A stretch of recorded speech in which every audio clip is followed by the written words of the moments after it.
get lighter the more it gets dark. I'm gonna give you my heart. Oh, I don't care, go on and tear me apart. I don't care if you do.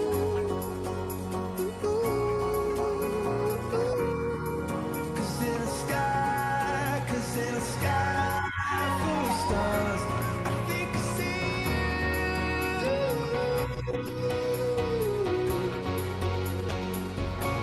I think I see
¿Cómo están todos? Muy buenas tardes. Vamos a esperar unos minutitos a que ingrese el público y empezamos. Ya estamos.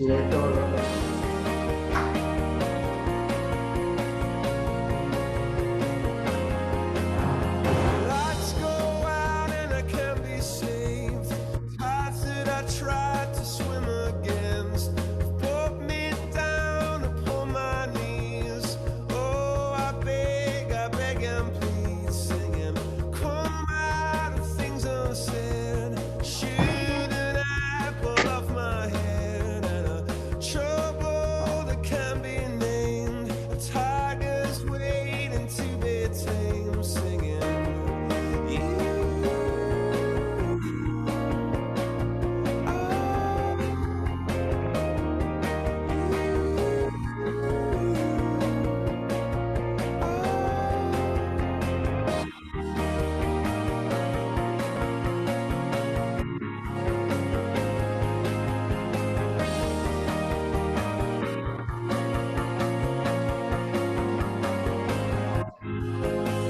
Confusion never stops, closing walls and ticking clocks. Gonna come back and take you home. I could not stop, but you now know, singing, come out upon my seat.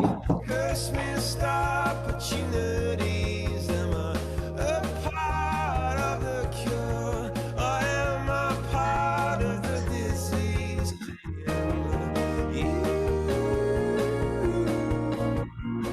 Ya está. Perdón, estoy aflojando.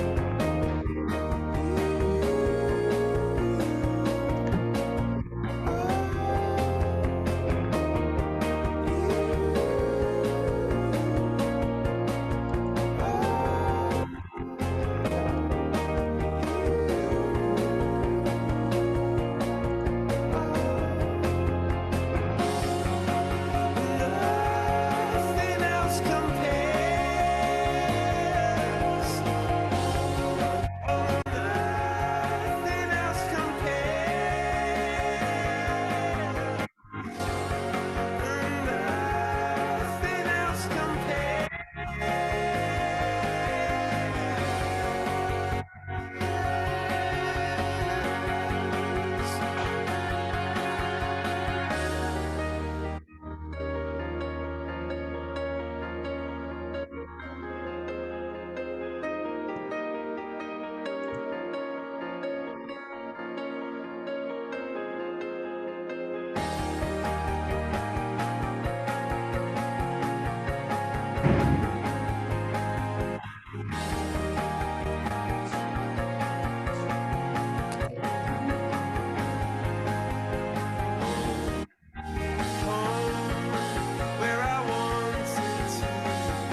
and look you in the eye.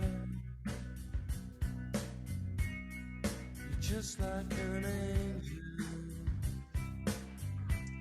Your skin makes me cry.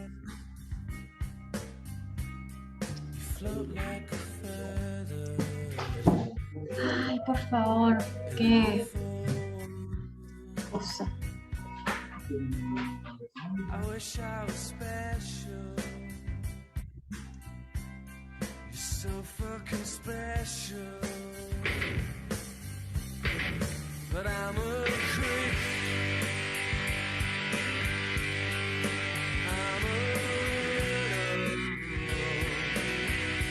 What the hell am I doing here?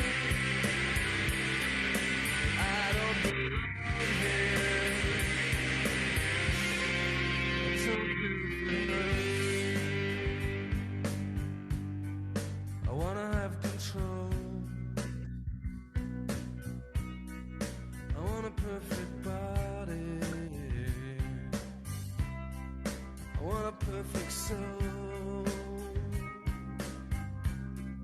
I want you to notice when I'm not around. You're so fucking special. I wish I was special. But I'm a creep. I'm a widow. What the hell am I doing here? I don't belong here.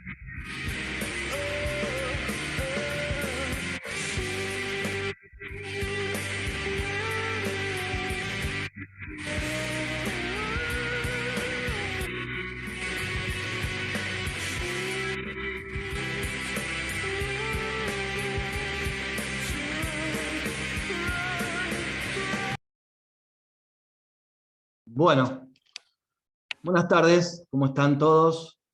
Bienvenidos a esta actividad que hemos organizado con mucho cariño, con muchas ganas. Vemos mucha gente de otras provincias, de otros países, sean todos bienvenidos. Hoy vamos a, conmemorar la Semana de la Simulación y la cercanía del Día Internacional de la Seguridad del Paciente, que es este viernes 17, con un panel de expertas que van a compartir sus miradas, su análisis, su trayectoria, en lo que refiere a simulación y seguridad del paciente, que como señala el título de la actividad, consideramos que es un binomio perfecto. Antes de comenzar y contarles un poco cómo va a ser la dinámica del encuentro, les quiero contar que estamos muy cerca del segundo Congreso Argentino de Simulación, que organiza la SACIM, que quería invitarlos a todos, decirles que los esperamos, que todavía hay tiempo, hemos extendido el plazo un poco, para presentar trabajos y propuestas para talleres precongreso, hasta el 3 de octubre, si no me equivoco, después alguno de los colaboradores y amigos me avisa por el chat.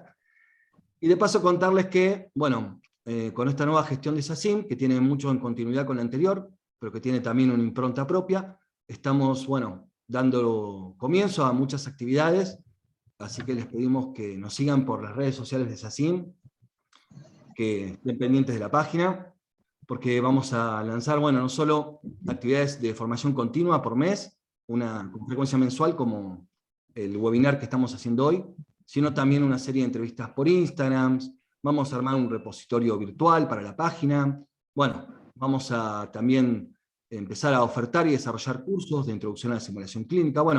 Hay un montón de actividades que nos interesa compartir con ustedes, que nos interesa que se acerquen, que participen. Así que eso es todo, terminé con los parroquiales, vamos a pasar a lo que nos toca, y que es presentarles a las dos invitadas que tenemos hoy, dos invitadas de lujo. Primero que nada voy a presentar a la doctora Viviana Rodríguez, que es la que va a empezar con su exposición. La dinámica es, van a exponer nuestras dos invitadas, después va a haber un tiempo para preguntas, para intercambiar apreciaciones, comentarios. Después lo pueden hacer a través del chat, vayan poniendo sus preguntas a medida que nuestras invitadas vayan exponiendo, así después podemos recuperarlas. Pero paso entonces a contarles de nuestra primera invitada, la doctora Viviana Rodríguez, Viviana es coordinadora del Departamento de Calidad, Seguridad del Paciente y Gestión Clínica del IEC, que es el Instituto de Efectividad Clínica y Sanitaria, muy prestigioso en nuestro país.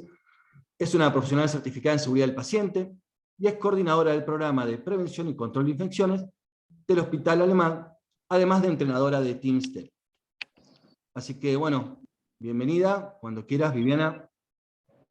Muchas gracias, Federico. Gracias a todos. Gracias a SACIM por la invitación y por darme esta oportunidad de compartir mi experiencia, mi pasión, tanto por la seguridad como por el aprendizaje por simulación. Creo que esto que ustedes pusieron y enmarcaron como binomio perfecto es más que real. Voy a compartir mi presentación. ¿Se ve bien? Se ve perfecto. Bien, bueno. Como les decía, yo titulé esta parte del webinar como aprender a trabajar en equipo en este binomio perfecto, porque todos sabemos que aprender a trabajar o aprender cualquier habilidad implica desarrollar habilidades prácticas y habilidades cognitivas, y la simulación realmente es la forma más efectiva para lograrlo, sobre todo en ambientes tan complejos como los nuestros. Voy a hablar de los hitos en relación a la seguridad en salud y el impacto que tienen los eventos adversos en nuestros pacientes, sobre algunos componentes de los factores humanos y la mirada sistémica en la seguridad del paciente, porque justo me toca hablar en esta situación tan particular también de la superposición de la simulación y el día de la seguridad del paciente.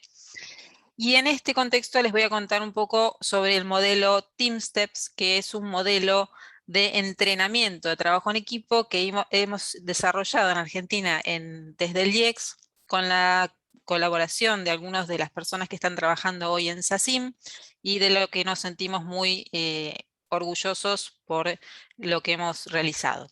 Con respecto al tema de seguridad del paciente, ustedes sabrán que hay hitos históricos en tema de seguridad, y algunos de ellos son los documentos que nos mostraron la realidad. El primer documento que nos mostró que podían llegar a morir 98.000 personas por año en Estados Unidos, solamente en Estados Unidos, debido a fallas en la atención o fallas en los procesos, fue en 1999. 2 años después salió un nuevo documento que trataba de analizar esos datos y generar recomendaciones. En ese momento ya había recomendaciones de generación de políticas sanitarias relacionadas con la seguridad y, por sobre todas las cosas, crear un modelo de salud que fuera seguro, efectivo, eficiente, centrado en la persona, oportuno y equitativo.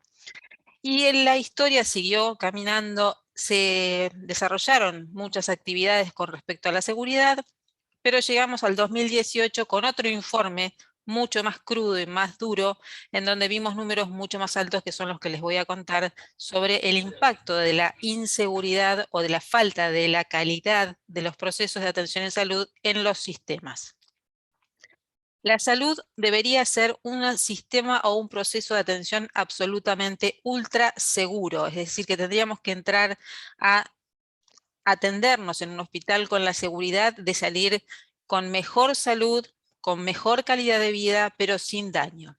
Sin embargo, como ustedes pueden ver en esta imagen, la salud, que está acá donde está el corazoncito, se ubica dentro de las prácticas con más inseguridad de todas de este gráfico. Los vuelos comerciales, las centrales nucleares son ultra seguras. La salud está todavía como peligrosa porque el porcentaje de personas que salen dañadas ante la atención de su salud es muy alto. Decirles muy alto o darles números es bastante difícil de entender, pero mostrarles algunas imágenes, como por ejemplo la foto de Josie King, que fue una pequeña que con unos 2 añitos falleció debido a una bacteriemia asociada a catéter en uno de los mejores hospitales de Estados Unidos, es entender un poco mejor la situación. Personas en el mundo que van a atenderse a hospitales de muy buena reputación terminan muriendo por eventos relacionados con procesos débiles. Estos procesos débiles impactan en las personas, impactan en los pacientes, impactan en las familias, pero también impactan en el personal. Conocemos personal de salud que deja de trabajar, se suicida, tiene enfermedades, sufre burnout relacionado con los eventos adversos. También el personal de apoyo que se entera de la situación, la organización, la comunidad. Y en esta escala, en este dominó, llamamos víctimas al paciente como primera víctima, al personal directo como segunda víctima y al resto como terceras víctimas de estos eventos. Es decir, que tenemos un efecto dominó de este daño que debemos de tener. En los países como los nuestros de medianos y bajos ingresos, en donde tendríamos que cuidar el dinero y tendríamos que cuidar a las personas exactamente igual que en los países de altos ingresos, tenemos 4 veces más daño de lo que tienen los países de altos ingresos.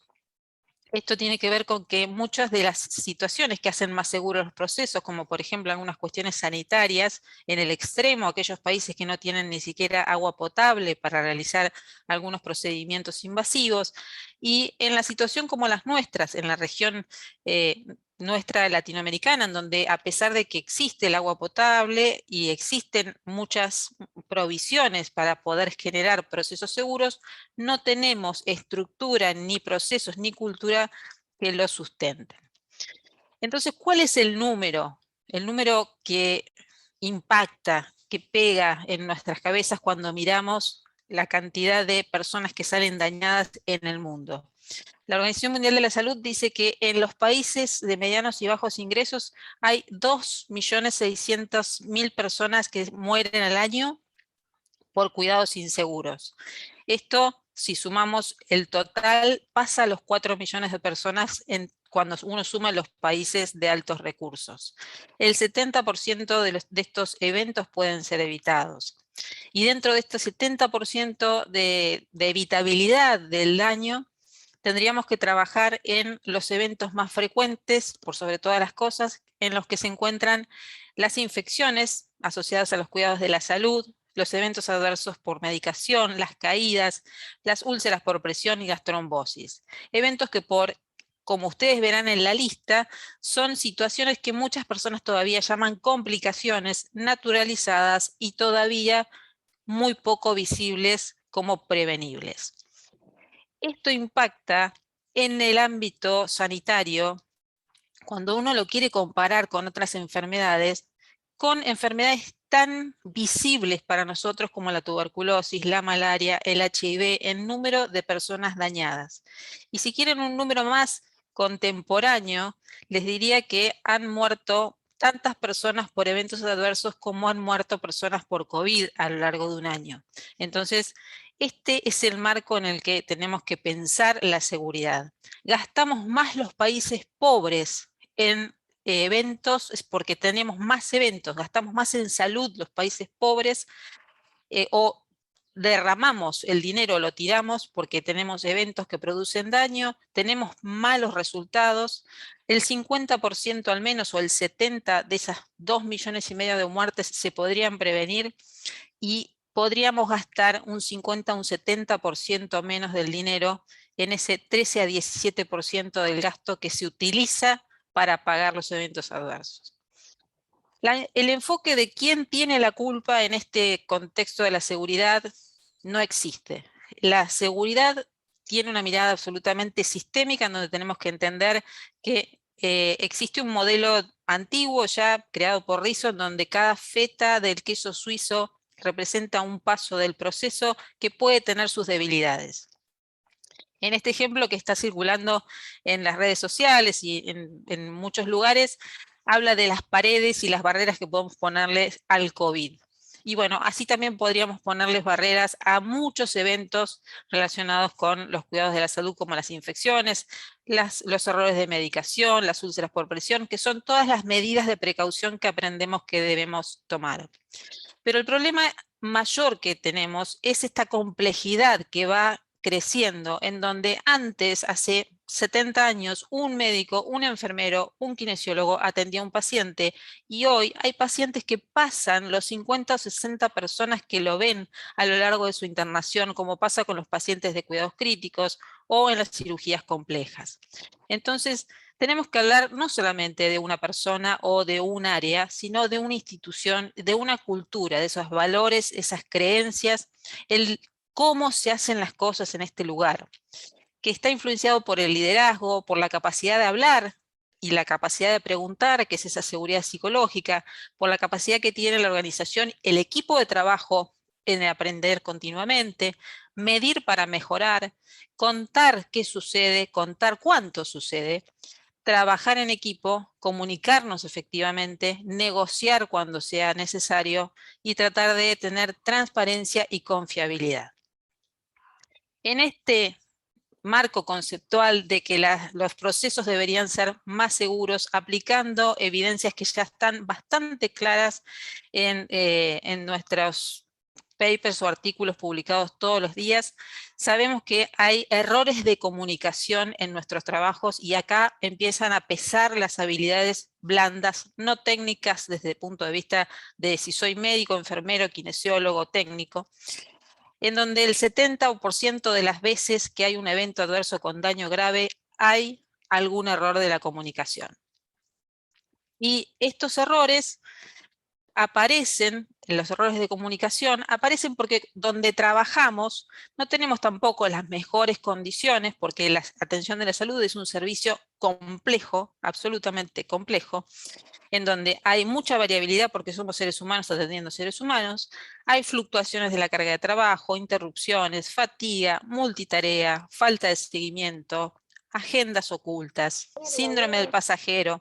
Es esa situación en la que yo no tengo nada que ver acá y sigo mi camino, y una serie de factores que hacen que nuestros equipos no funcionen bien.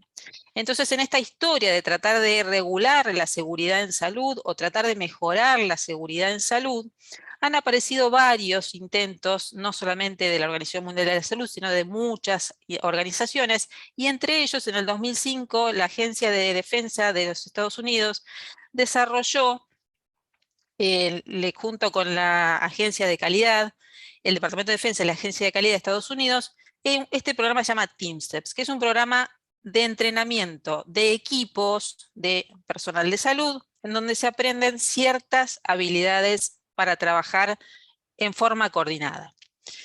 Y en este programa, lo que se hace es aplicar este concepto de que si las personas que trabajaban en el ejército, que es de donde sale la idea original, pueden trabajar en forma coordinada con una buena comunicación, soporte mutuo, alerta situacional y liderazgo, entonces lo pueden hacer también aquellos que practican un deporte y lo pueden hacer también aquellos que trabajan, por ejemplo, en la Fórmula 1. Nosotros, como personal de salud, en un momento histórico en donde somos muchos atendiendo pacientes y familias que tienen mucha información, también deberíamos aplicar este modelo. Y este modelo tiene 4 componentes que se refiere al liderazgo, es decir, a liderar un equipo pensándolo y compartiendo responsabilidades, utilizando algunas herramientas que les voy a contar, como son el huddle, el brief y el debrief. El brief es un resumen inicial durante la tarea diaria. El huddle es una reunión no planificada o planificada en algunas situaciones, pero en la mitad del periodo o en algún momento en el que hay que ajustar lo que está sucediendo. Y el debrief es eso que se hace para aprender de lo que sucedió. El segundo pilar de este modelo es el monitoreo o alerta situacional, luego el soporte mutuo y la comunicación efectiva, sobre las que les voy a contar una experiencia que hemos tenido con iPass, que es una de las mnemotecnias que se usan para la comunicación estructurada. Es un modelo que se basa en el modelo mental compartido de las personas. Todos tenemos que estar viendo la misma película. La confianza, la transparencia, el soporte mutuo y la capacidad de desempeñarnos de forma adaptativa, con precisión, con productividad, eficiencia y seguridad. Entonces, la estructura de los equipos es el componente de un sistema multiequipo dentro de salud. No somos un solo equipo, sino que somos muchos equipos que tenemos que trabajar coordinados, que necesitamos comunicación clara, concisa, oportuna y efectiva, liderazgo con la habilidad de maximizar las actividades del equipo, de las personas, saber quién cumple mejor qué función, alerta situacional para detectar rápidamente los riesgos y soporte mutuo para saber a quién tengo que suplir en un momento en el que otra persona puede estar teniendo que cumplir otra función o sufriendo una situación que no es la mejor para ese día. Este programa, que se llama TeamSteps, se desarrolló a través de la Agencia de Calidad y Seguridad desde el 2005 hasta hace 2 o 3 años, en donde pasó a la Asociación Americana, al American Heart, y hoy lo están implementando igual que se implementan los cursos de ACLS o de ATLS, y se ha visto que logra reducir la mortalidad dentro de los hospitales en los programas quirúrgicos. Es decir, que equipos quirúrgicos entrenados bajo este modelo tienen menor mortalidad. Reduce también la estadía en terapia intensiva, reduce también los eventos adversos y reduce también, o mejora en realidad, la experiencia de las personas que están trabajando en los equipos. Nosotros desde IEX hemos tenido varias experiencias desde el 2014 hasta la fecha de la aplicación de este modelo en el contexto cultural que ustedes conocen seguramente, porque he visto que son de nuestro país y de algunos países vecinos, de nuestra región. Hoy yo les estoy hablando desde Buenos Aires, pero dentro de nuestro país de varios lugares también están presentes. Así que sabrán que no es fácil implementar cambios en nuestras culturas. En ninguna cultura es fácil, pero en la nuestra, que tiene una estructura de trabajo de país de mediano y bajos ingresos, tiene sus dificultades. Sin embargo, hemos podido desarrollar primero el entrenamiento TeamSteps dentro de ámbitos que no tenían simulación, en distintos lugares de Latinoamérica, en Argentina, en Uruguay, en Chile, y luego tuvimos, en los últimos años que pudimos hacerlo en forma presencial, la posibilidad y la felicidad de hacerlo en el área de simulación del Hospital Garham, en donde lográbamos que las personas llegaran a tener esa comprensión de que lo que se estaba entrenando no era la virtud clínica, sino la virtud de trabajar en equipo. Este entrenamiento después se aplicó en otras instituciones y, por ejemplo, en el Hospital Británico de Montevideo se llevó ese brief que hablamos como herramienta de liderazgo a esos 5 minutos de seguridad que toma el equipo de enfermería para hablar de todo lo que puede pasar en el área de internación, no solamente de cada paciente, sino de la sala en general. ¿Qué pacientes tienen igual apellido? ¿Qué pacientes tienen alto riesgo de caídas? ¿Qué medicaciones están aplicando que tienen alto riesgo? ¿Cuál es el riesgo de infecciones que podemos tener? Todas estas cuestiones se revisan en este brief de la mañana que ellos llamaron 5 minutos de seguridad. Luego lo expandieron como brief de enfermería a varios sectores más y generaron esta cultura de seguridad para identificar estas situaciones de riesgo y ayudar a los profesionales a desarrollar esta conciencia situacional. Esto se trasladó en la pandemia a una forma virtual, en donde el pase, como no se podía hacer en los mismos lugares cerrados, terminó teniendo hasta esta resiliencia de poder hacerse a través del Zoom. También después implementaron estos huddles, que son estas reuniones no programadas en donde se repasa y ajusta la actividad del día en los pisos médicos quirúrgicos, y lo que vieron fue que detectaban más todos los riesgos que podían tener con los pacientes y podían analizarlos y aprender de ellos con más facilidad. Otra de las instituciones en las que hemos trabajado es una de las clínicas que pertenecen al grupo OMINT, en donde ellos desarrollaron también estas herramientas del liderazgo en las áreas de internación y de emergencia, y se dieron cuenta de que tener el brief y el debrief mejora la comunicación, identifica los problemas recurrentes, con lo cual los pueden prevenir y reducir, y reduce las demoras inesperadas, es decir, pueden predecir mejor los procesos y diseñarlos mejor. Los resultados de las personas que estuvieron trabajando en esta experiencia, a través de grupos de foco, dicen que tuvieron cierta resistencia al inicio, trabajaron en forma coordinada, necesitaron cierta nivelación de la información, pero el brief y el debrief les permitió tener más información, necesitaron también tener un apoyo visual. Creen que fortalecieron el equipo a través del liderazgo, mejoraron el clima laboral, mejoraron la conexión interpersonal y utilizaron mejor algunos elementos de protección.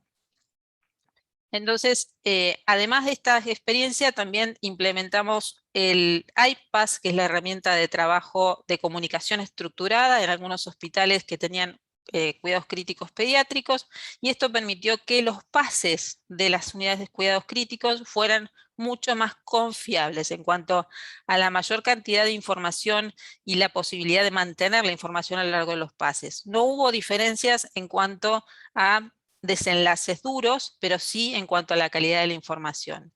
Este iPass es una mnemotecnia que dice que hay que hablar de la importancia del problema del paciente, de qué tiene el paciente y cuál es el resumen del paciente, qué acciones se han tomado y cuáles se están por tomar o cuáles están pendientes, cuál es la situación y cuál es el plan o la contingencia que hay que abordar, y hacer una síntesis para poder interactuar entre las dos personas que están haciendo este pase para integrar. Entonces, la idea es que la colaboración en el aprendizaje a través de este método ha llegado a distintas culturas o distintas situaciones privadas, públicas en nuestro país y en nuestra región, con éxito y con aceptación, y hasta lo hemos hecho en Brasil, en donde también lo han tomado como una herramienta positiva.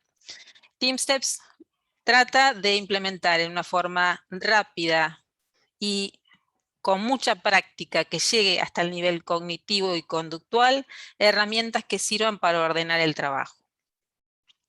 Como comentario de cierre les diría que hay un nivel de daño en salud que necesita acciones drásticas. Así como tomamos acciones drásticas para reducir la mortalidad en COVID, aprendamos de la pandemia para trabajar en nuestros comités de seguridad como si fueran comités de crisis. Tengamos políticas que nos ayuden a que esto se resuelva.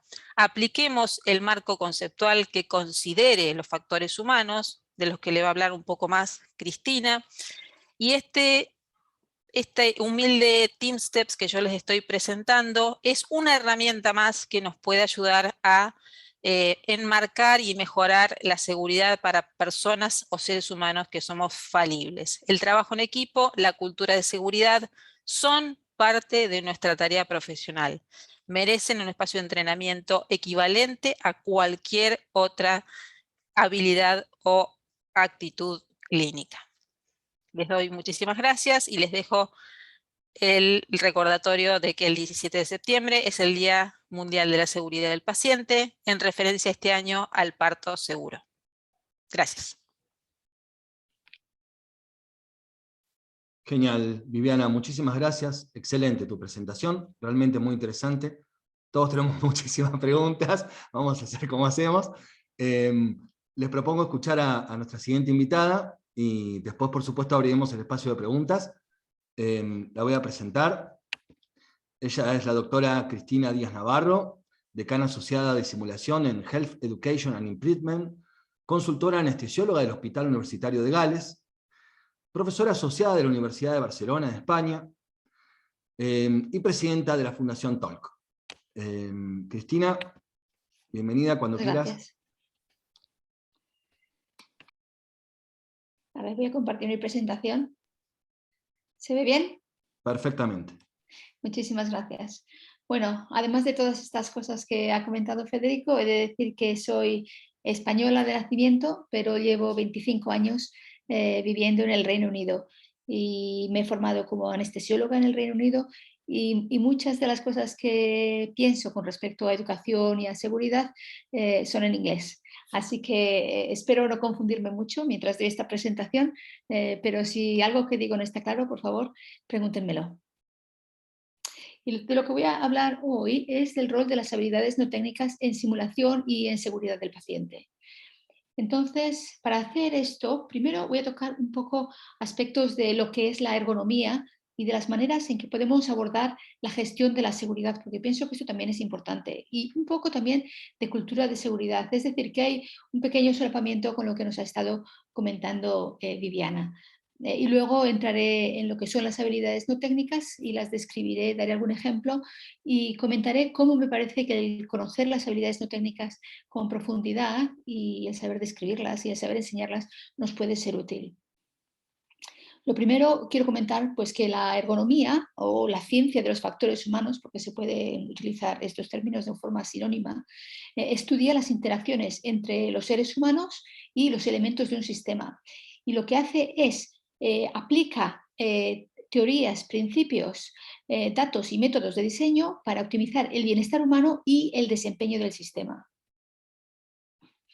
Y cuando decimos factores humanos, a veces nos referimos a la ciencia, es decir, a la ergonomía, y a veces nos referimos a los factores que como individuos y como equipos nos afectan al funcionamiento y al rendimiento.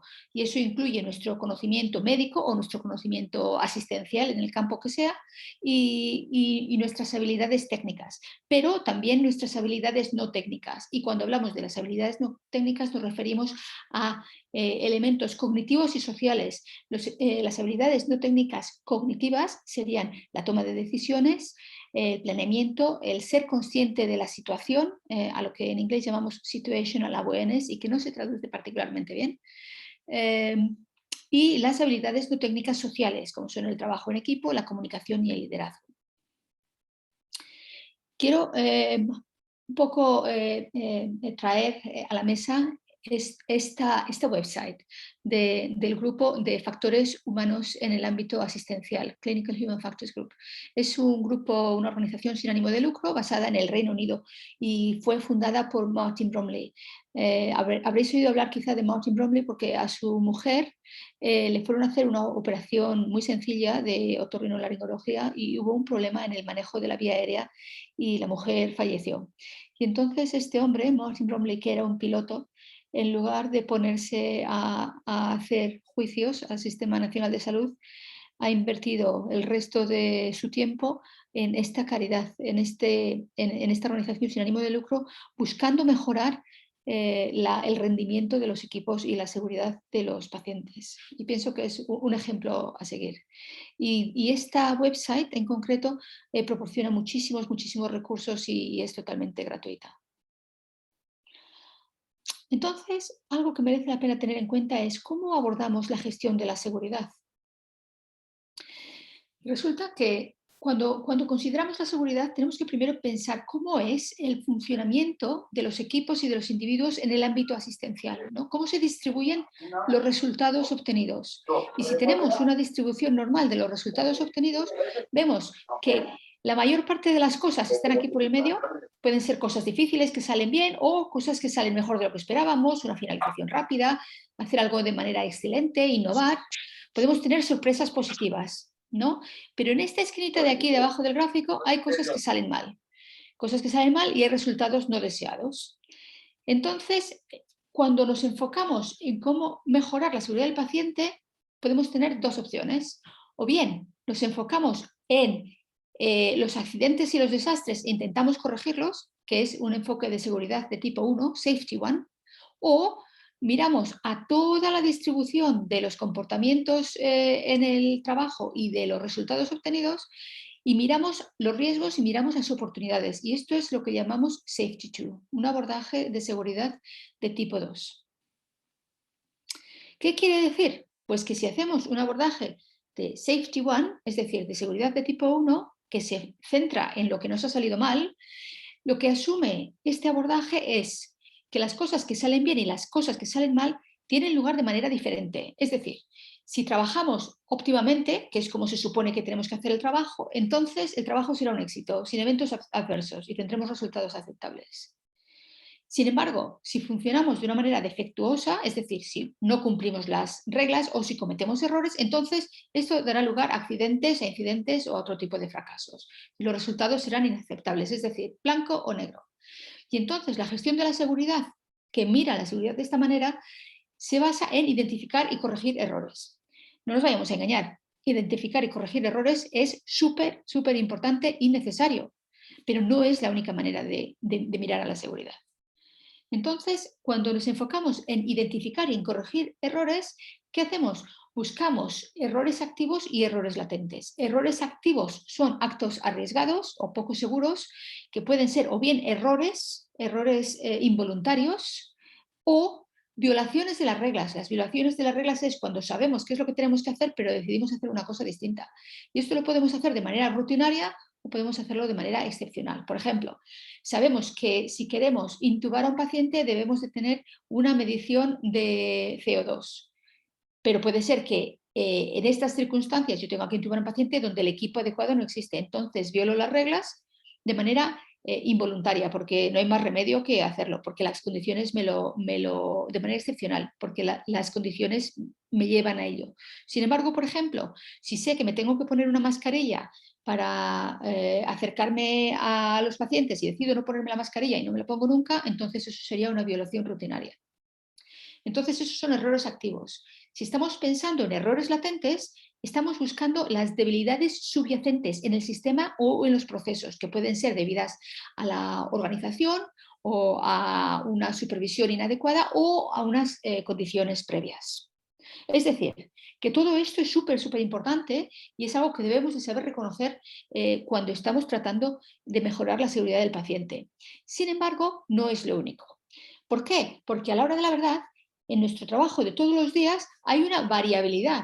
No siempre hacemos todo como lo deberíamos hacer y son las cosas perfectas, ni siempre estamos incumpliendo las normas, sino que hay una pequeña variabilidad, ¿no? Y entonces eso quiere decir que dentro de nuestros comportamientos de todos los días hay cosas que hacemos que nos llevan a que los resultados sean óptimos. Y entonces, si esos comportamientos los hacemos todos los días, deberíamos ser conscientes de ellos, deberíamos ser capaces de identificarlos y de enseñárselos a otros. Y hay veces en que hay cosas que suceden por la razón que sea, por la manera en que nosotros funcionamos, por el sistema, etcétera, etcétera, y entonces habrá unos resultados inaceptables. Y por supuesto, tenemos que saber manejar ambos. Es decir, que en Safety2 lo que queremos es aprender de experiencias con todo tipo de resultados, buenos y menos buenos. Y nuestro objetivo no es solamente corregir errores, que también, sino asegurarnos de que todo salga bien todas las veces. Y el pensar de esta manera, ¿cómo afecta a la simulación? Pienso que esto es importante, porque claro, estaba diciendo Viviana, no es fácil implementar cambios, y estoy completamente de acuerdo, no es fácil. Y a nivel de sistema asistencial es muy difícil y posiblemente empezar el abordaje del mantenimiento de la seguridad con un modelaje de tipo 1 es muy apropiado. Sin embargo, en educación tenemos la posibilidad de abrir camino a un modelaje de tipo 2. Por ejemplo, si estamos pensando en cómo diseñamos los objetivos de aprendizaje de un escenario o cómo diseñamos el escenario en sí mismo, es muy diferente si decimos vamos a corregir errores, es decir, vamos a poner un escenario en el que el participante cometa errores y luego los podemos corregir. O si decimos, en realidad, ¿qué es lo que queremos que desempeñen bien estos estudiantes o estos aprendizajes o estos individuos en formación? ¿Qué queremos que aprendan bien y cómo podemos modelar no solamente una práctica errónea, sino también una práctica positiva? ¿Y qué tipo de escenario va a dar lugar a que demuestren una práctica positiva que se convierta en un ejemplo para los demás? Es decir, la perspectiva como diseñador del escenario varía muchísimo. Cuando lo observamos, el escenario también es diferente, porque desde una perspectiva de Safety One, vamos buscando errores para corregirlos. Y eso a nivel clínico nos sale muy naturalmente, porque es lo que hacemos. Buscamos qué es lo que falla con el paciente para hacerlo mejor. Pero sin embargo, cuando estamos enseñando podemos aprender de lo positivo y para aprender de lo positivo debemos ser capaces de reconocer lo positivo. Es decir, que cuando observamos ya no solamente buscamos qué es lo que no funciona, sino que también buscamos qué es lo que funciona y modelamos el repetir esta positividad, ¿no?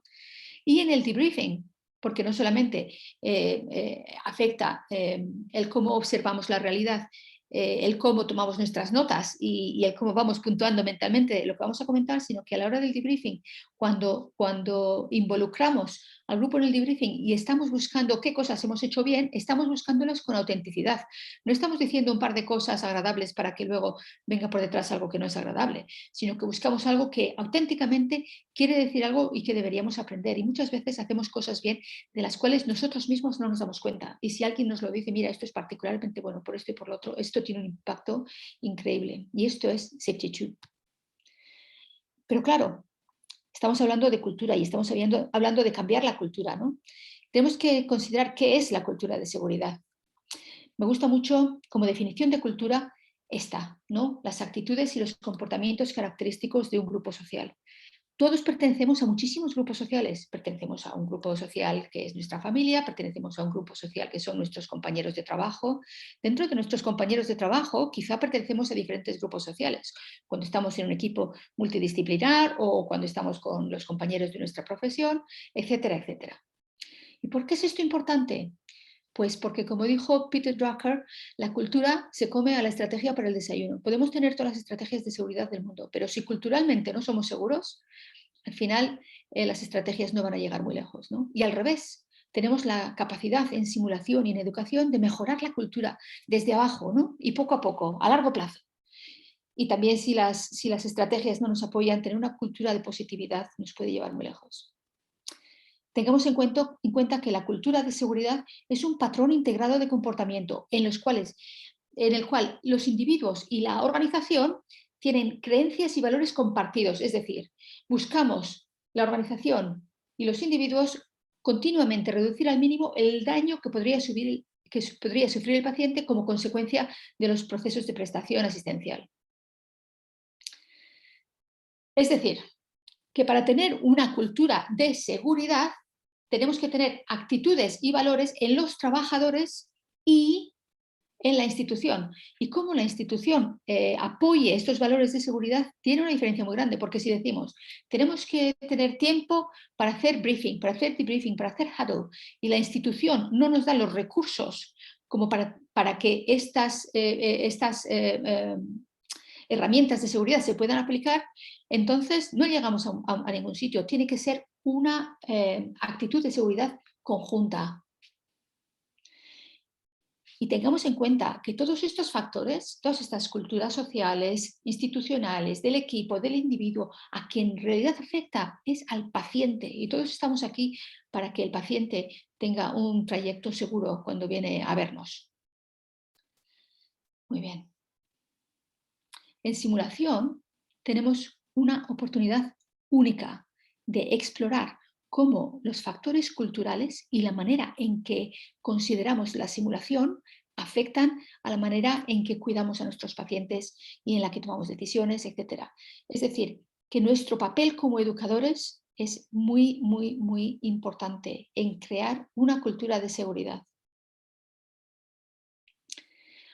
Quería traer a esta reunión este informe. Este es un informe sobre seguridad que se ha realizado para el Ministerio de Sanidad en el Reino Unido. Es bastante reciente.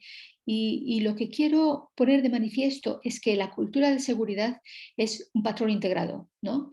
Y aquí lo que dicen en este informe, como recomendaciones al Ministerio de Sanidad, es que la gestión de seguridad tiene 4 pilares: sistemas, cultura, colaboración auténtica con los pacientes y el sesgo hacia la acción.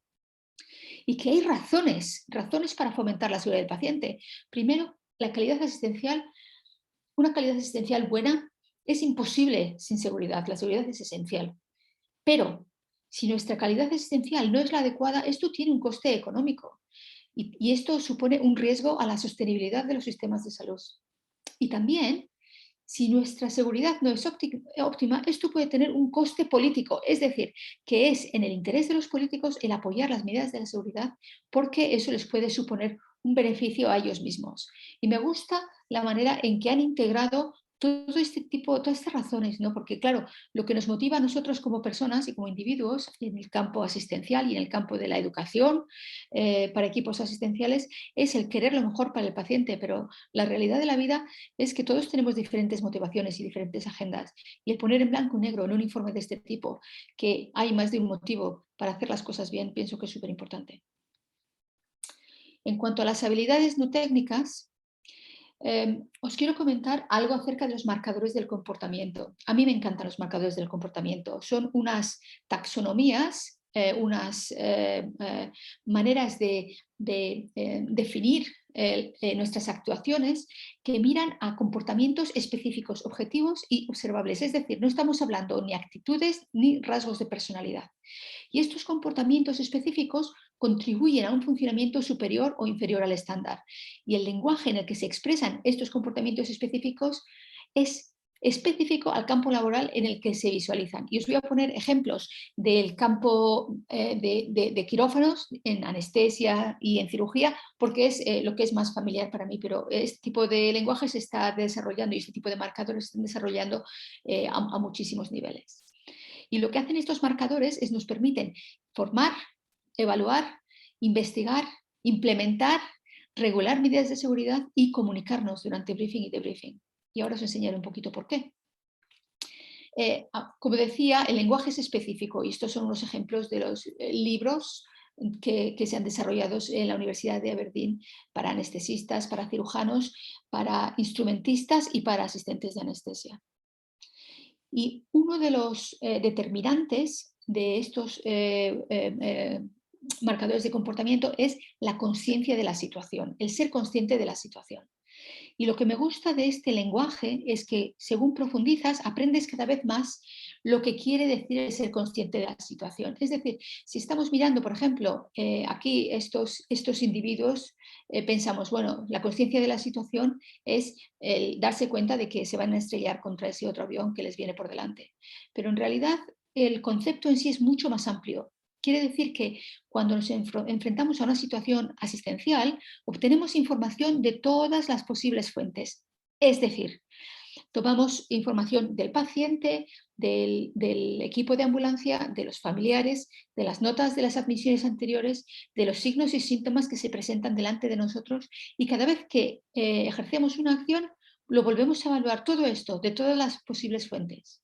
Reconocemos lo que está sucediendo ahora mismo y cuáles van a ser sus repercusiones. Y os pondré un ejemplito ahora en un momento. Y anticipar qué puede pasar, ¿no?, después de esto.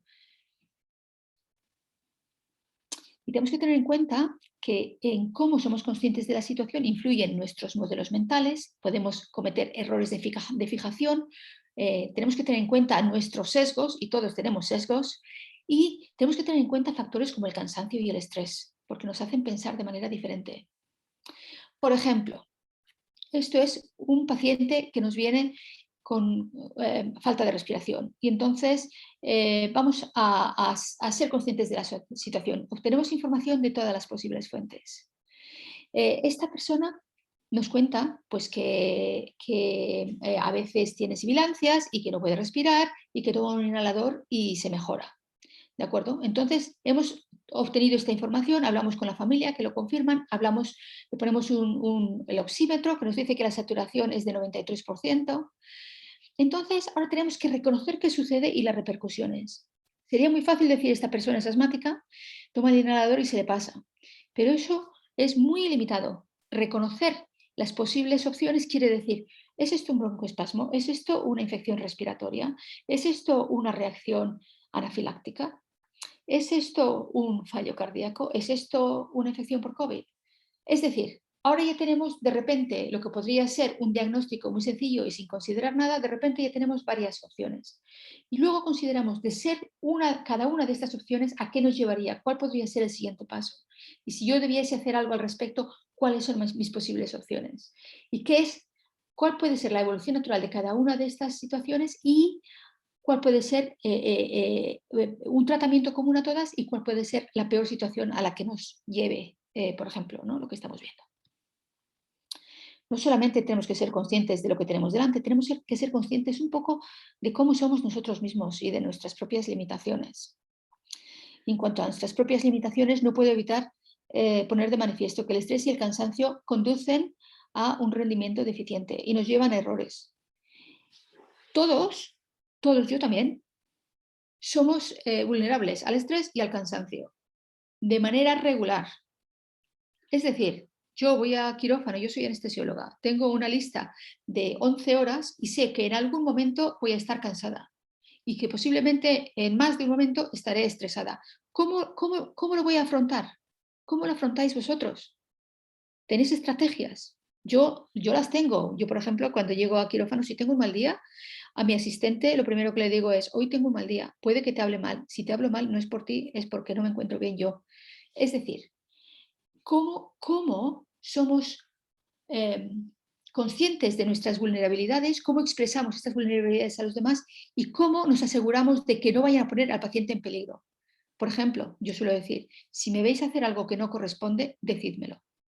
No me importa que me lo diga, no me importa que me lo diga un enfermero, no me importa que me lo diga un asistente, un estudiante o un residente, pero si hago algo que sea poco sano o poco seguro, que me lo digan y lo corrijo, ¿no? Y hacer esto es parte de mi modelaje y de la formación que doy a otros. Pero vosotros, ¿cómo formáis a vuestros compañeros, a vuestros residentes, a vuestros estudiantes en el manejo del estrés y del cansancio? ¿Y la institución cómo apoya este tipo de estrategias? Es decir, a nivel institucional, ¿está bien visto que yo diga hoy no me encuentro demasiado bien? Interesante, ¿no? Después de eso tenemos que pensar en cómo tomamos decisiones, cómo identificamos opciones, cómo sopesamos riesgos, cómo seleccionamos opciones y reevaluamos cada vez que tomamos decisiones. Pero tenemos que tener en cuenta que cuando trabajamos en ámbitos asistenciales, la información que recibimos es a menudo incompleta, a pesar de nuestros esfuerzos. Hay incertidumbre, hay riesgo, hay presiones de tiempo y las consecuencias de tomar una mala decisión son muy, muy serias para nuestros pacientes y para nuestras propias carreras. En cuanto a la gestión de tareas, en lo que nos enfocamos es en cómo priorizamos, cómo planificamos, cómo utilizamos todos los recursos a nuestra disposición. Y en el trabajo en equipo miramos cómo intercambiamos información, cómo coordinamos actividades, cómo identificamos las habilidades de cada miembro del equipo. Pero no solo eso, cómo apoyamos a los miembros del equipo que lo necesiten. Y cómo lideramos o cómo nos lideran. Podemos optimizar la comunicación entre los equipos y el aprendizaje. Y hay herramientas muy sencillas, algunas de las cuales ha mencionado Viviana. El team briefing es una manera muy, muy, muy sencilla de ponernos todos de acuerdo, de planificar y coordinar lo que vamos a hacer antes de una tarea asistencial o de una tarea educativa. El utilizar checklists para evitar errores, las ayudas cognitivas, el utilizar otras herramientas como el SBAR y, por supuesto, tener el debriefing, tener una conversación acerca de lo que ha sucedido, reflexionar conjuntamente, aprender. En cuanto al debriefing, he de admitir que mi grupo trabaja en la Fundación TOC con esta herramienta, ¿no? La herramienta TOC, para dirigir un debriefing clínico breve y seguro. Es muy sencillito y tiene 4 pasos y hay un montón de materiales gratuitos en nuestra website.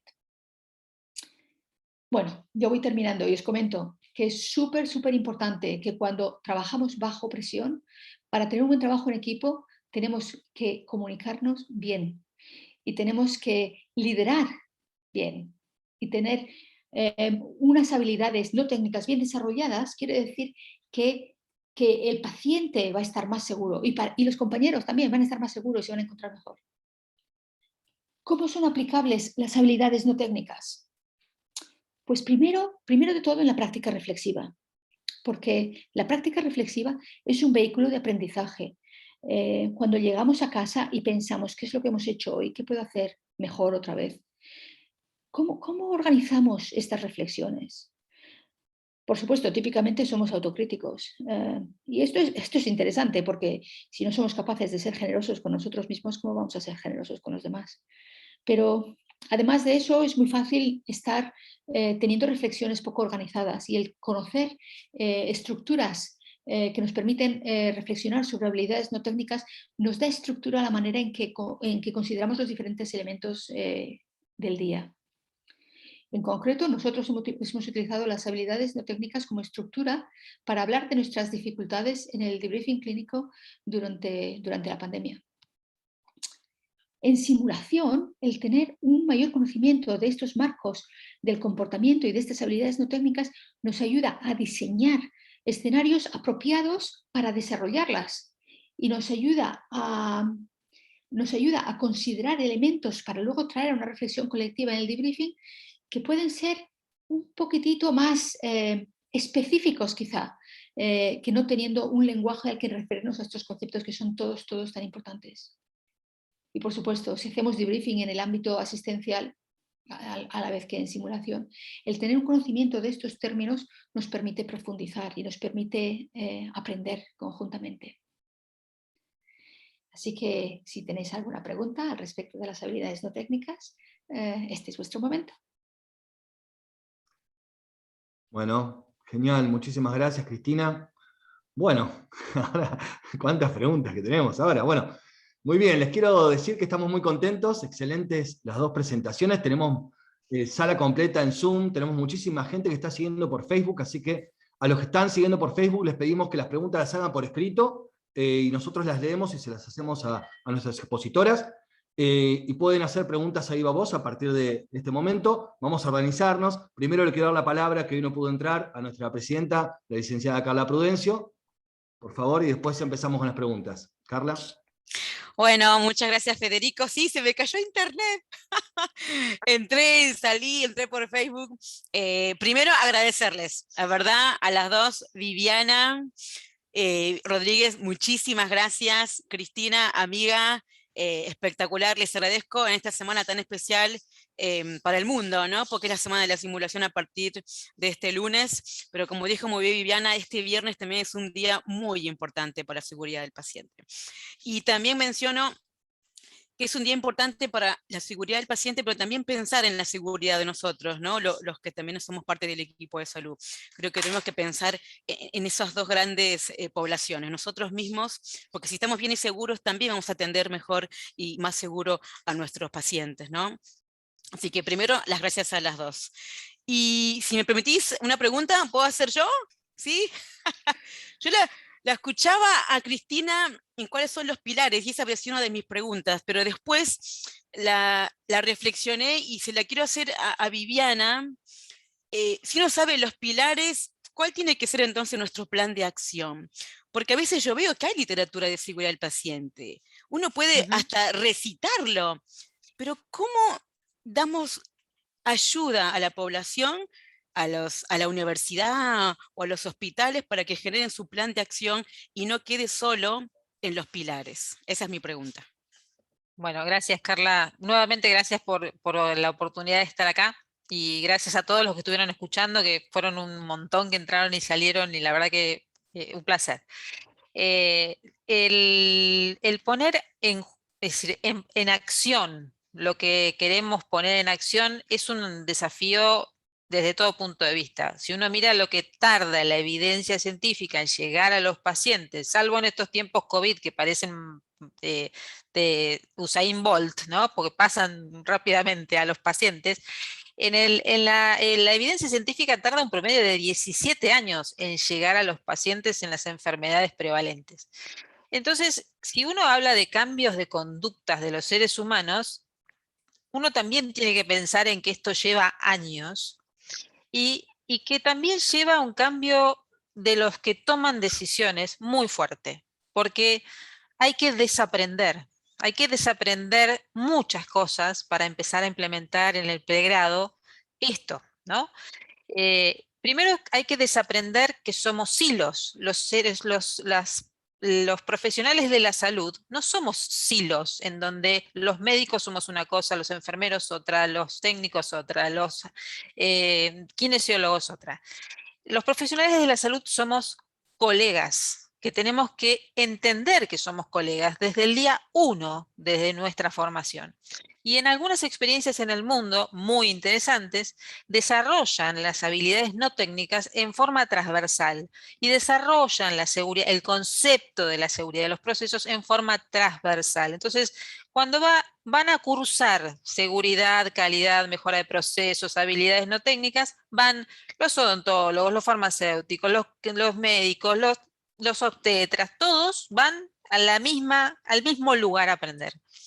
Y esto es muy importante porque eso hace que se horizontalicen las jerarquías, se compartan las responsabilidades y se entienda, como decía Cristina, que por más que yo tenga un rótulo de cualquier cosa, el otro está bregando por el paciente al momento de decir, ojo, que lo que estás haciendo es inseguro. Y está bregando por mí también, porque si yo me equivoco, sufro también.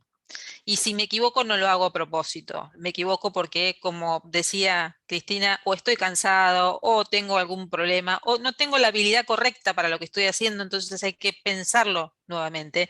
Pero yo creo que lo fundamental, como respuesta concreta a tu pregunta, es que repensemos la formación de pregrado y empecemos a pensar en forma transversal lo que significa mejorar procesos, hacer seguridad y desarrollar habilidades no técnicas. Muchísimas gracias. La veo a Cristina asentir, como que, no sé si querés ampliar, que te veo así con ganas de... No, estoy disfrutando. Le oigo a Viviana y digo, Viviana, ¿cuándo quedamos y hablamos más de esto? Estoy de acuerdo en todo. Claro. Sí, sí. Yo creo que una de las cosas que más disfruté de empezar a trabajar en simulación, cuando empezamos a transmitir los conceptos, ¿no?, de las habilidades no técnicas, primero fue el darme cuenta de cómo nos cuesta, una vez formados, que nos juzguen por algo que no sabemos. Porque no sabemos comunicarnos como los soldados. Entonces, cuando nos quieren enseñar, y lo veía en la simulación, cuando alguien nos quiere enseñar, no estoy mirando cómo tratás al paciente en el momento que está séptico, estoy mirando cómo te comunicás entre los que están dentro del equipo para que todo se realice en 10 minutos, o en media hora, o en una hora. Y cómo nos cuesta disociarnos de esa situación y perder esa necesidad de saber hacer las cosas y tener esa respuesta correcta, ¿no? Decir, no, perdón, en este terreno no soy tan bueno como en el otro, tengo que aprender. Aquí sí que quiere decir algo. Esto me parece súper importante lo que está diciendo Viviana, porque no se trata, hay veces en que decimos, esto no me sale, yo no sé hacer esto. Lo que quiero decir es que la personalidad, somos lo que somos y la personalidad no cambia, pero los comportamientos sí. Y los comportamientos se pueden aprender. Y lo que Viviana está describiendo son comportamientos y se pueden aprender y se pueden entrenar.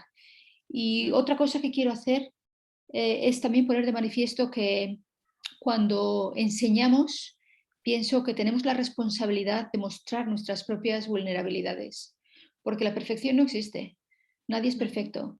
Y si queremos que los participantes que vienen a nuestros cursos de simulación, queremos que se abran a los demás, que permitan a los demás cometer errores, que se dejen corregir, pienso que debemos de practicar con el ejemplo y de demostrar que nosotros también cometemos errores y compartir estas experiencias, ¿no?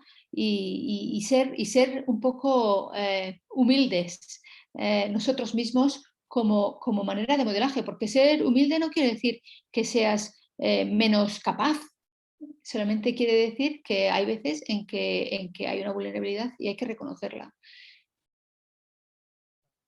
Totalmente Muy de bien, acuerdo. muchas gracias. Alejandro, habías hecho una pregunta en el chat, ¿querés hacerla a viva voz? Bueno, muy buenas tardes a todos. Ambas presentaciones fueron extraordinarias, realmente muchas gracias, porque nos han brindado muchos conceptos interesantes a todos. Y seguridad del paciente en simulación es algo muy apasionante también. Y bueno, Viviana en Teams Tips habló sobre liderazgo y ahí hablaba un poquito sobre los pasos, el brief, el debrief y un paso intermedio, Hadley. Me gustaría un poquito cómo lo trabaja eso, porque creo que es fundamental, es importante. Sí, bueno, las herramientas de liderazgo lo que tratan es de organizar el trabajo de las personas a lo largo de su día, su semana o la naturaleza de la tarea, ¿no? Nosotros, por ejemplo, yo trabajo en el hospital alemán y durante muchos años trabajé en el área de calidad y seguridad del paciente y durante varios años lo que hacíamos eran huddles de seguridad todos los días y eso implicaba que durante 20 minutos nos juntábamos alguien de farmacia, alguien del área de limpieza, alguien del área de implementos, alguien de dirección, los representantes que podían tener algún tipo de involucramiento en la seguridad del paciente, nos juntábamos en un punto del hospital. Así como cuando uno dice a dónde voy cuando hay un incendio o un huracán, bueno, ahí íbamos y tomábamos esos 20 minutos para revisar qué era lo que estaba pasando en el hospital. Esto es un modelo, pero puede haber un huddle en una guardia de emergencias en donde, por ejemplo, a la mañana uno hace el brief para saber qué pacientes tiene, qué situación tiene, como decía Cristina, quién está bien, quién está mal, quién necesita que lo apoyen en alguna cosa, quién tiene el hijo enfermo. En el caso del COVID, por ejemplo, ¿no? Tuvimos personas trabajando, atendiendo a su familiar en terapia intensiva. ¿Quién tiene la posibilidad de cubrir ese rol? Porque sabemos que esa persona no está cubriendo bien su rol, por más que quiera ser superhéroe en la película, no lo puede cubrir bien. Entonces, en ese brief, repasar todo, ¿no? Repasar qué me pasa, qué no me pasa, qué tengo, qué no tengo, qué anda, qué no funciona, todo. Después, planificar el día, qué tengo que hacer con los pacientes en ese brief, ¿no? Planificar el día para los pacientes y pensar cómo empiezo el día. Ahora, si en esa guardia de emergencias de repente uno ve que la cantidad de pacientes está superando la esperada o la cantidad de pacientes que están por llegar porque hay un evento que trae más de una víctima, o tenemos un paciente que necesita ser trasladado o tiene más complejidad de lo habitual, entonces uno de los modelos que muestra TeamSteps es por ejemplo, la realización de un procedimiento para un paciente que va a llegar con un infarto. El jefe de guardia llama y dice, por favor, comuníquenme con la persona que está en hemodinamia, comuníquenme con la persona que está en traslados, necesito hablar con el enfermero, con el cardiólogo, con la persona que lo va a recibir el paciente, y se juntan en forma absolutamente no programada y definen qué van a hacer con ese paciente. Entonces el Huddle tiene como concepto esto de reordenar o reajustar lo que no pudo haber sido visto de otra manera al principio de nuestro día, nuestra semana o nuestro mes. Depende de cómo lo tomes y cuál es la naturaleza de lo que vos querés ajustar. Pero el concepto es, la palabra clave es el ajuste de lo que está pasando. Muy bien, Te Cristina. agradezco la respuesta. No, por favor. Cristina, ¿querés agregar algo a la pregunta? O No, si no, me ha muy gustado la bien. respuesta mucho. Muy bien. Tenemos una pregunta, Analía Sánchez del Facebook. Tenemos una pregunta de Facebook de Carla Ríos que dice que ¿qué estrategias efectivas existen para modificar la cultura organizacional y tender a ir hacia la atención segura? Wow. Esa es una pregunta buenísima y súper difícil. Pienso que la experta en esto es Viviana, pero lo que yo sí que quiero introducir aquí es que hay estrategias sencillas que pueden generar muchos cambios, y en concreto el tener a los equipos comunicándose, reflexionando conjuntamente, llegando a soluciones comunes, apoyándose los unos a los otros, es una herramienta de cambio y no se puede tomar a la ligera. Viviana, desde tu punto de Sí. vista de seguridad. Bueno, como decías vos, Cristina, es una respuesta sumamente difícil y la pregunta es muy importante, pero es una respuesta muy difícil porque generar esta cultura de seguridad dentro de las organizaciones, dentro de los sistemas de salud, como bien mostraste vos, Cristina, en Reino Unido, hoy se están planteando desde hace un par de años que sea una política sanitaria, la seguridad, la calidad, y han trabajado durante muchos años dentro de un sistema integrado y con mucha intención el tema de la calidad y la seguridad. Y creo que la clave está en aquellas cosas que nos conducen como seres humanos a cumplir. Entonces, ¿qué nos conduce a cumplir? O ver el evento y definir que esto es terrible, como nos pasa con la aviación, para el negocio o para la industria. Si ustedes se calculan que el número de muertes es como que se caigan 2 aviones por día, como dicen algunos, ninguna persona se subiría a un avión sabiendo que 2 aviones se van a caer por día, ¿no? Pero nos seguimos metiendo en los hospitales como si nada pasara. Entonces, primero visibilizarlo, mostrarlo. Si tuviéramos estas curvas que tenemos para el COVID todos los días, viendo la cantidad de pacientes que sufren daño, sería todo un evento movilizador. Pero sería también difícil pensar que la gente vaya al hospital a atenderse. Entonces no lo podemos hacer porque empezamos a tener gente que no quiere ir al hospital.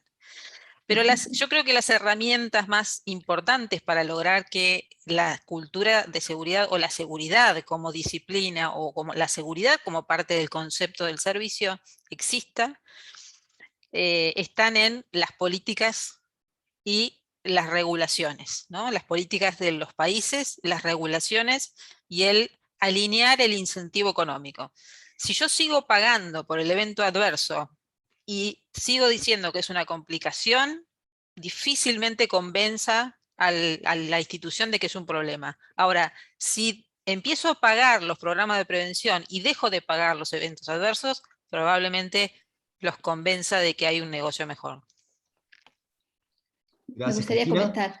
Sí, estoy de acuerdo que todo esto es esencial, pero también debo de decir que los tiempos están cambiando y que no es lo mismo ahora que hace 20 años, que tenemos medios de comunicación, que tenemos Twitter, que tenemos a nuestra disposición muchas herramientas que antes no existían y que cada uno de nosotros puede ser un agente de cambio en su centro de trabajo y en su área de influencia. Y pienso, vamos a poner esto por ejemplo, yo vivo en el Reino Unido, nacida en España y sin embargo estoy hablando con todos vosotros, la mayor parte supongo que seréis de Argentina y de otros países de Latinoamérica, aunque alguien venía de Córdoba, no sé. Quiero decir, esto antes no existía, ahora tenemos la posibilidad de compartir nuestras experiencias de manera positiva y generar un cambio en nuestro entorno y más allá, cosa que antes no teníamos. Y por cierto que las instituciones es así, tienen que contribuir y tienen que apoyar unas políticas de seguridad, pero pienso que todos nosotros tenemos nuestro papel a jugar y que en lugar de tener una actitud derrotista con respecto a problemas de seguridad, tenemos que tener una resiliencia a las dificultades y seguir insistiendo y seguir creando un mundo más seguro. Absolutamente de acuerdo. Participar así como participamos del reciclaje y de la ecología, participar de la seguridad en todo lo que hacemos, ¿no? Entender que somos parte, sí, tal cual. Genial. Acá hay una pregunta en el chat muy interesante que dice, Cristina, ¿cómo tomaron los demás profesionales cuando les dijiste que te avisen si realizás alguna acción que pone en riesgo al paciente?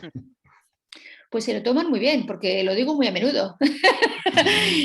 Pienso que en el Reino Unido tenemos una manera de trabajar que quizá ha cambiado a través de los años. Cuando yo llegué aquí, hace 25 años, si se entraba en quirófano, el que hablaba era el cirujano, y el cirujano jefe, no cualquier cirujano, el cirujano que estaba a cargo del quirófano y los residentes menos y quizá algún anestesista y todos los demás a callar, ¿no? Y luego si al cirujano le caía algo mal, los instrumentos volaban y bueno, pasaban todas estas cosas.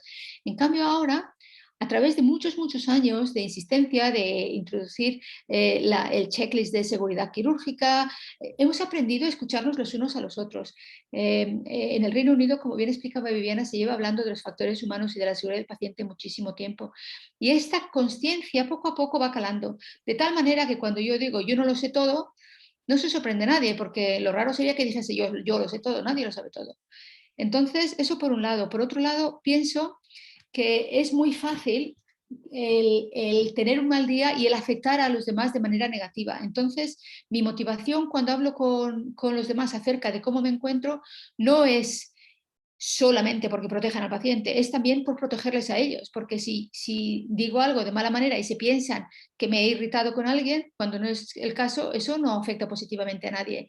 Entonces, soy muy abierta en cuanto a mis vulnerabilidades y lo he sido siempre, no se ha ofendido nunca a nadie.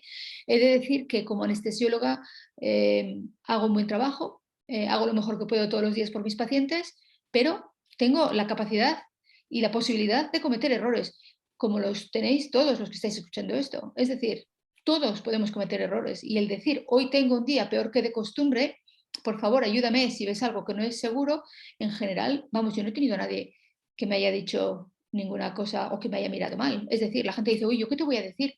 Digo, no, no, precisamente esto que tú me dices, yo que te voy a decir, esto es lo que quiero evitar. No pienses que porque me dijo el otro día una residente, me dice, si yo es la primera vez que vengo a este quirófano, digo, sí, es la primera vez que vienes a este quirófano, digo, pero eres una profesional con muchos años de experiencia y si tú ves algo que yo estoy haciendo mal, por favor, dímelo. El que sea tu primer día no quiere decir que no seas capaz de ver algo que no se hace correctamente. Digo, si tú haces algo que no está bien, yo te lo voy a decir, pero esto tiene que ir ida y vuelta, ¿no? Y lo que hace es aplanar un poco el tema jerárquico y en general se toma muy bien. Muy bien, muchas gracias. Yo tengo una pregunta desde temprano, así que la voy a realizar.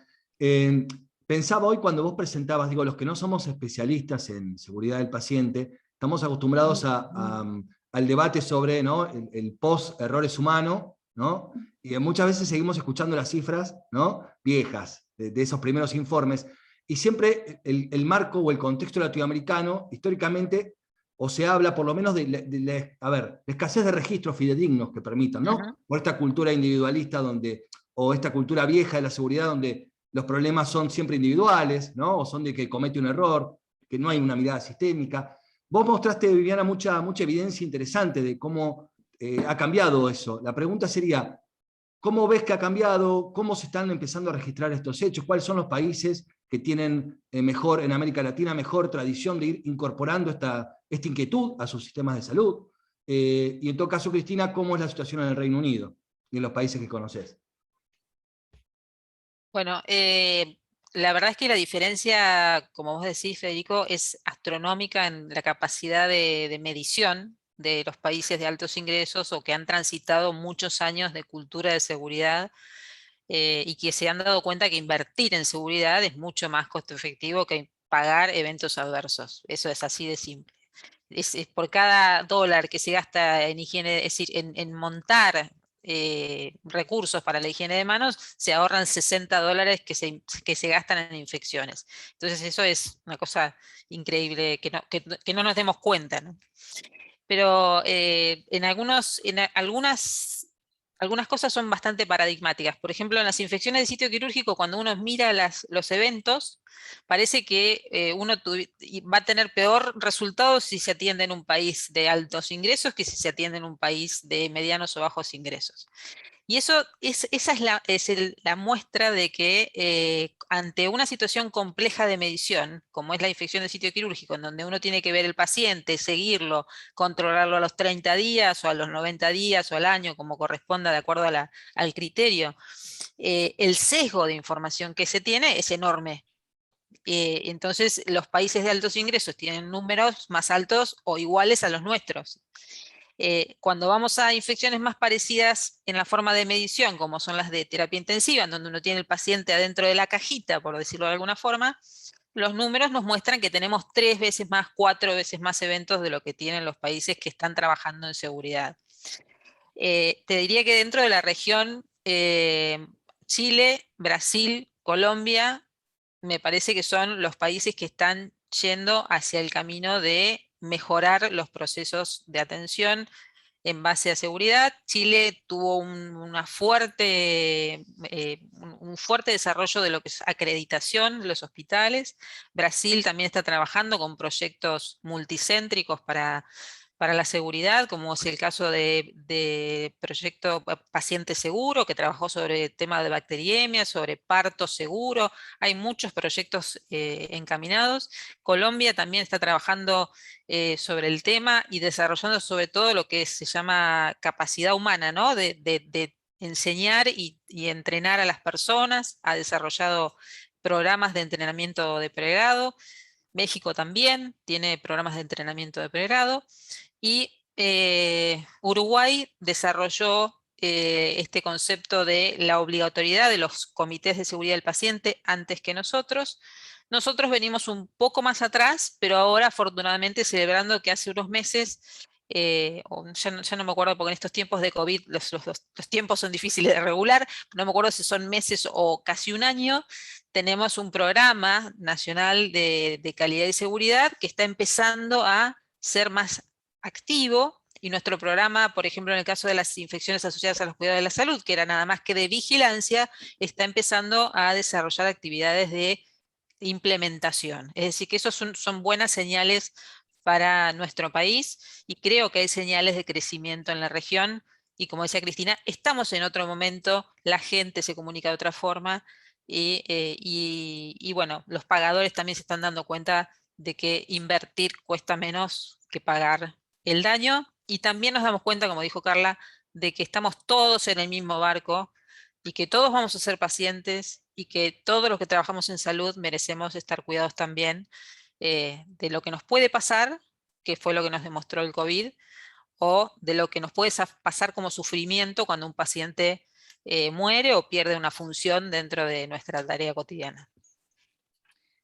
A mí me Muy bien, muchas gustaría gracias. Sí, Cristina. comentar, Claro. no cómo la situación está aquí en cuanto a los errores. Quiero comentar dos diferencias que pienso que son súper importantes y que merece la pena tenerlas en cuenta. Una es no cómo registramos los errores, sino cómo clasificamos los eventos. Porque en los países de habla hispana, y esto viene a raíz de cómo utilizamos el lenguaje. Si se mira a los sistemas de clasificación del error en castellano, los eventos se clasifican de acuerdo a su resultado. Es decir, que si hay una acción que se ha cometido que es errónea, pero el enfermo, el paciente, no sufre daño, entonces es un cuasi evento o un cuasi incidente o un evento leve o un incidente leve. En cambio, en el Reino Unido, si algo sucede que al paciente no le cause ningún daño, pero podría haberle causado un daño serio, a pesar de que no haya tenido consecuencias serias, se considera un evento muy, muy serio. Es decir, no es que el problema sea un problema de punitividad, sino de evaluación del sistema. Es decir, si ha habido, por ejemplo, el dejar una gasa en la garganta de un paciente, si el paciente hace así, la tose y la gasa sale, eso es un cuasi incidente en castellano. Sin embargo, en inglés, eso es un never event, es decir, algo que no debería de suceder nunca. La consecuencia es que si es un never event, primero, que lo vamos a compartir con nuestros compañeros, ha sucedido esto que no debería de haber sucedido. Y lo segundo, que conjuntamente como equipo vamos a pensar qué deberíamos hacer para que esto no vuelva a suceder. ¿Qué medidas debemos de poner en adelante para que esto no suceda otra vez entre todos? Es decir, no es una cuestión punitiva, es una cuestión de mejora conjunta. Y otra cosa es que aprendemos de nuestras experiencias difíciles, porque quedamos con nuestros compañeros y las comentamos abiertamente cuando ha habido cosas que nos han resultado difíciles o cuando ha habido resultados que no han sido ideales o cuando hay alguna situación compleja de la que aprender. Pero también compartimos nuestros éxitos, y cuando hay situaciones difíciles que se han manejado particularmente bien, eso lo compartimos y aprendemos de ello y aprendemos de lo positivo. Y eso pienso que es también muy, muy, muy importante. Comparto plenamente. Festejar y celebrar y denotar qué es lo que funciona bien es muy importante también, sí. Muy bien. Bueno, yo les quiero agradecer, hay algunas preguntas más, pero estamos promediando el horario que definimos para este encuentro, así que yo les quiero agradecer en nombre de SACIM enormemente a las dos. Han sido, bueno, muy interesantes, muy generosas con sus ideas, sus saberes, sus trayectorias. Estamos muy contentos y les agradecemos. Y aprovechamos para invitar a todos los que nos están viendo y los que nos verán después, porque esto queda grabado y estará disponible en las redes sociales de SACIM, al Congreso, al segundo Congreso Argentino de Simulación y Seguridad del Paciente, que es ahora los primeros días de noviembre. Todavía hay tiempo para presentar trabajos, para anotarse, para presentar propuestas de taller pre-congreso. Acérquense a SACIM, queremos que se unan, queremos crecer, queremos ser más en esto que tanto nos gusta, que es la simulación y la seguridad del paciente. Les mando un abrazo a todos y nos vemos la próxima. Gracias. Bueno, gracias y éxitos en el Congreso. Nos vemos. Muchas gracias. Están invitadas. Sí, sí. Sobre todo Viviana. Sí, sí. Nos vemos. Gracias. Gracias. Chao. Chao, gracias.